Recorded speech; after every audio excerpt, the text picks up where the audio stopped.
5 degree में जूझ रहा किसान आतंकवादी नहीं, क्या होने वाला है आंदोलन का नतीजा।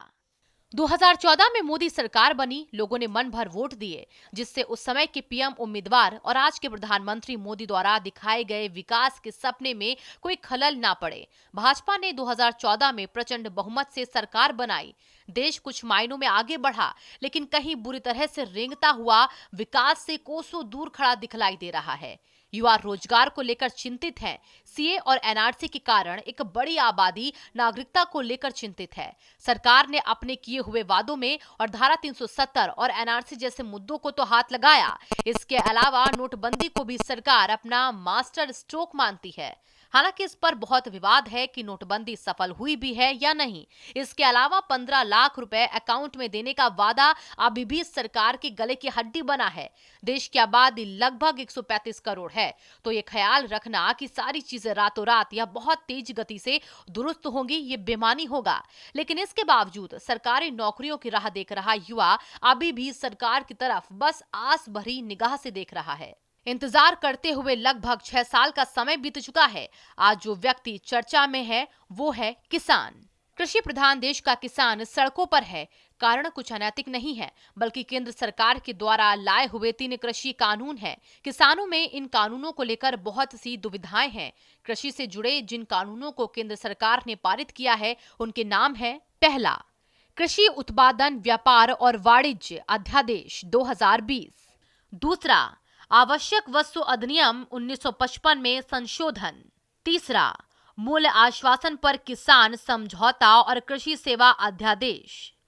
भाजपा राज्यसभा सांसद भूपेंद्र यादव ने कृषि कानूनों पर कहा था कि ये तीनों विधेयक कृषि क्षेत्र में सुधार हेतु ऐतिहासिक कदम है। अगर सही मायनों में देखें तो देश में किसानों की हालत काफी खराब है। इसके चलते कृषि क्षेत्र में सुधार करने की अत्यधिक आवश्यकता है, लेकिन इसका जो तरीका अपनाया गया, क्या वो सही है? जो 2 महत्वपूर्ण बिल अभी सदन के सामने आए और एक और बिल आने वाला है, इस पर गंभीरता से विचार करिए। हमें 70 साल से किसान जिस न्याय के लिए तरस रहा है, ये उसको न्याय देने का काम और देश का सबसे बड़ा एग्रीकल्चर रिफॉर्म करने का काम ये बिल करने जा रहे हैं। इस अवसर पर हमको आगे बढ़ना चाहिए। किसान अभी भी संशय में हैं कि ये कानून क्या वाकई में उनकी भलाई के लिए है। उसके बाद उनको समझाने की जिम्मेदारी किसकी बनती है? बहुत से सवाल हैं जो इस समय देश के लिए जरूरी हैं। किसानों के साथ जो बर्ताव किया गया है वो बेहद निंदनीय था। बॉर्डर पर उन्हें रोका गया, सर्दी के मौसम में पानी की बौछार की गई। कृषि प्रधान देश में किसान के साथ ये बर्ताव कतई अमान्य है। किसानों को आंदोलन का अधिकार है और ये अधिकार उनसे कोई और छीन नहीं सकता। इसके बाद केंद्रीय मंत्री नरेंद्र सिंह तोमर ने एक चिट्ठी लिखकर किसानों को कृषि कानून के फायदे समझाने की कोशिश की है। इस मामले को बड़ा होता देख केंद्र सरकार ने देर से ही सही किसानों से बातचीत शुरू की। बैठकों का एक दौर चला, लेकिन कोई भी स्थिति ऐसी नहीं आई जहां कोई बीच का रास्ता निकल सके। लेकिन इन सब के बीच सरकार के कुछ मंत्रियों से सरकार की छवि के साथ बड़ा खिलवाड़ किया गया। किसानों को किसी ने आतंकवादी कहा तो किसी ने किसान संगठनों को कुकुरमुत्ता। लोकतंत्र में प्रदर्शन का हक रखने वाले किसान अगर अपनी बात रखते हैं या रखना चाहते हैं तो ये शब्दावली उनके लिए इस्तेमाल करना कितना वाजिब है, ये देश के हर नागरिक को सोचना चाहिए। देश के बहुत बड़े तबके से जुड़ा ये मुद्दा हर किसी के लिए उतना ही जरूरी है जितना 5 डिग्री तापमान की ठिठुरन में प्रदर्शन कर रहे किसान के लिए है। क्या आंदोलन विपक्ष राजनीति से है प्रभावित? कई लोगों ने ये भी आरोप लगाए हैं कि सरकार किसानों से बातचीत करके हल निकालना चाहती है, लेकिन विपक्ष के हस्तक्षेप के कारण किसान किसी बातचीत में निष्कर्ष पर नहीं पहुंच पा रहे। किसान संगठन और सरकार के बीच कई बार बात हुई, लेकिन किसान इन कानूनों को वापस लेने की मांग पर अड़े हैं। वो सरकार से अन्य किसी बात पर राजी नहीं है। ऐसा हो सकता है कि कुछ किसान या संगठन ऐसी मंशा रखते हों, लेकिन देश भर का किसान जो इस मुद्दे से प्रभावित हो रहा है, उस पर सवाल उठाना किसी भी परिस्थिति में जायज नहीं ठहराया जा सकता। किसान एमएसपी को लेकर चिंतित है। इसके अलावा किसानों को डर है कि नए कानून कृषि उत्पादन बाजारों में बड़े कॉरपोरेट समूहों की शुरुआत कर देंगे। ये एकाधिकार बना सकता है जिससे किसानों को नुकसान पहुंच सकता है। इसके साथ ही किसानों को निम्न स्तर पर कीमतें तय करने की अनुमति भी रद्द हो सकती है। सरकार और किसान में क्यों है मतभेद? हाल ही में सरकार ने कहा है कि नया केंद्रीय कानून किसान उत्पाद व्यापार और वाणिज्य अधिनियम 2020 किसानों को अपनी उपज का आकर्षक कीमतों पर बेचने के लिए सक्षम करेगा। नया कानून अंतरराज्य व्यापार में बाधाओं को भी दूर करेगा, जिससे यूपी के किसानों को ई ट्रेडिंग ढांचे के माध्यम से गुजरात में खरीदारों और व्यापारियों को बेचने की अनुमति मिलेगी। आपको बता दें कि नए कानून के तहत व्यापारियों को किसी भी शुल्क का भुगतान करने की आवश्यकता नहीं है।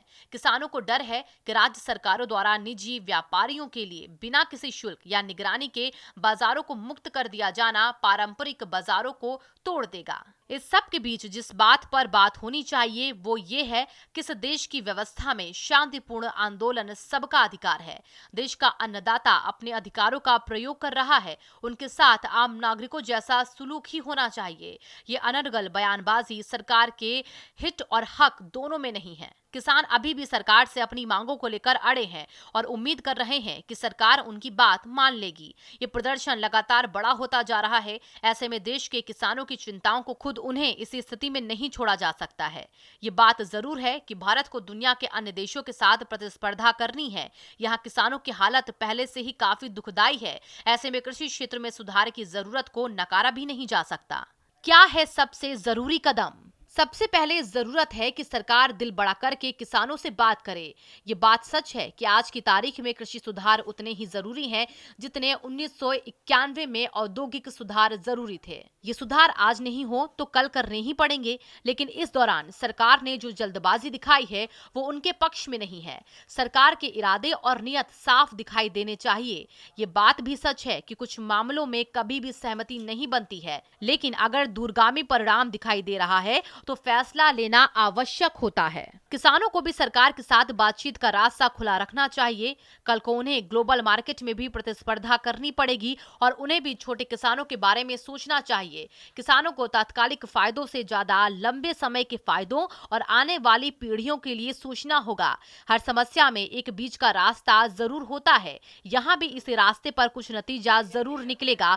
कोशिश दोनों तरफ से की जानी चाहिए। मेरा नाम शिवांगी वाजपेयी। आपके लिए ये खबर लिखी है शिवम दीक्षित ने। आगे भी ऐसे ही खबरों के लिए देखते रहिए भारत समाचार।